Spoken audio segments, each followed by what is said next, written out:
All right. I'll tell you, folks, this next gentleman comes from Brooklyn, okay? Say hello to Andrew Dice Clay. Okay, here we go now. Hey, Andrew, hey.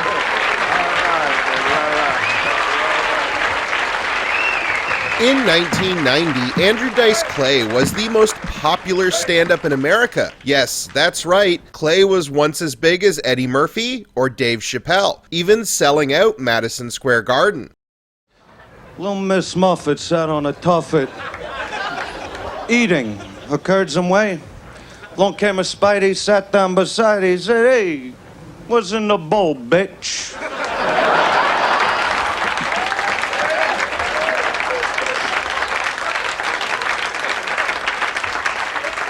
Jack and Jill went up the hill, both with $1.25. Jill came down with $2.50.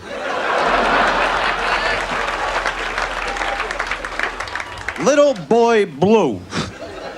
He needed the money.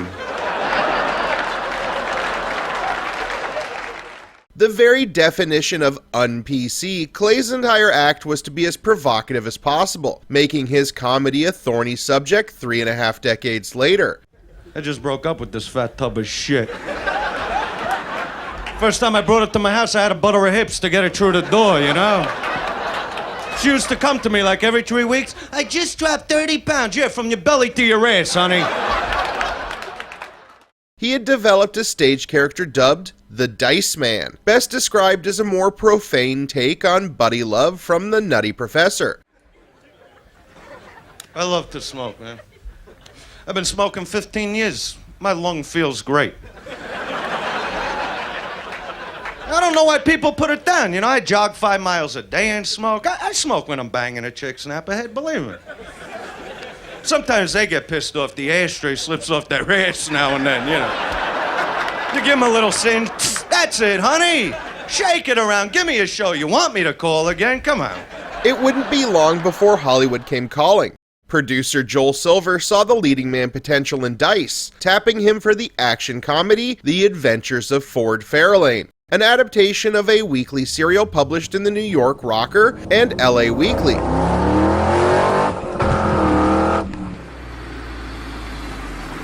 The titular Ford Fairlane, created by Rex Weiner, was a rock and roll detective, taking on cases for the music industry's stars and starlets.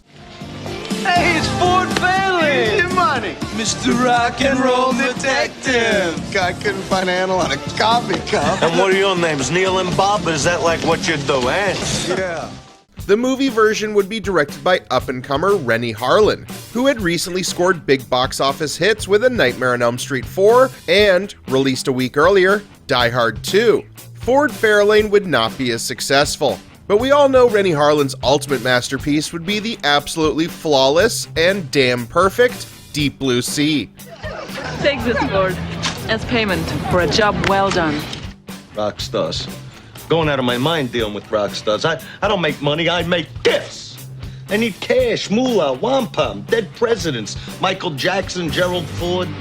Your karate class costs money. Cavities cost money. Protoprolactics cost money. The screenplay, partly credited to Daniel Waters, who was a critical darling after Heathers, has Ford taking on the case of a missing girl, the daughter of old friend and shock jock Johnny Crutch. Look at the picture and find her and bring her back to me. I've been told that it might be hard to pay your rent with gold records and koala bears, okay? With help from his secretary Jazz, Lauren Holly, Ford finds himself in a wider conspiracy to kill rock and roll itself, dodging goons and even an English accented killer played by Robert Englund. Hello, hello. Ford Fairlane is as big and brash as Dice himself, and anyone offended by insult humor should give it a wide berth. Could you tell us how to get to Mann's Chinese Theater? Go back to Michigan, asswipe. Oh, we're from Wisconsin. Yeah, and I'm from my dad's penis. Get out of here.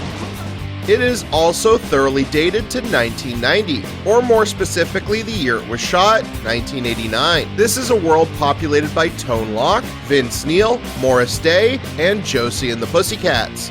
You think you're so hot because you get in all the clubs, huh? Just because you have sex with great-looking women. You think you're so hot just because you broke the Ensenada tape piracy ring.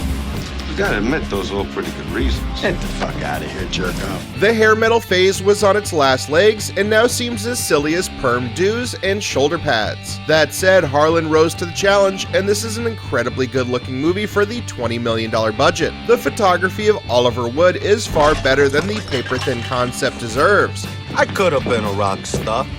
If only I wasn't banned from MTV.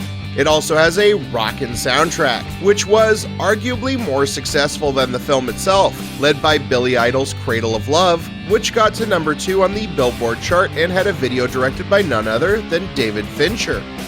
I recommend Stravinsky and Wagner. I recommend Smith & Wesson.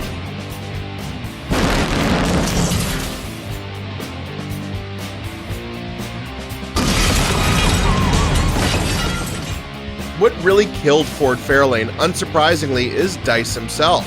Not that he failed the movie star audition by any means, Clay has charisma to burn and more than handles the physical side of the role. The mistake was to graft the Dice Man persona to Ford instead of creating an original character. By the time the movie came out, a backlash against Clay was in full effect, and before you knew it, he was nothing but a misogynistic, homophobic dinosaur. Hey, personally, I got nothing against homosexuals, you know? I even got one of these friends, one of these, trans testicles. Trans testicles. I don't have a sense of humor either. Sorry. Never mind that this was just an abrasive role he played on stage. The decision not to change up his shtick was surely the death knell of his cinematic career. Ford, got something cooking in the microwave? Get out! Despite the critical and commercial failure, The Adventures of Ford Fairlane has enjoyed somewhat of a cult appreciation over the years. Clay himself would continue to act sporadically, later winning acclaim for his role in Woody Allen's Blue Jasmine. Perhaps one day the Dice Man will finally get his due.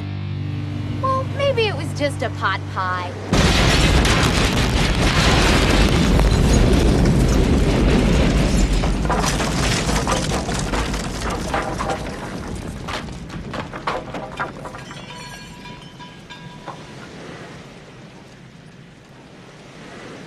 I guess not.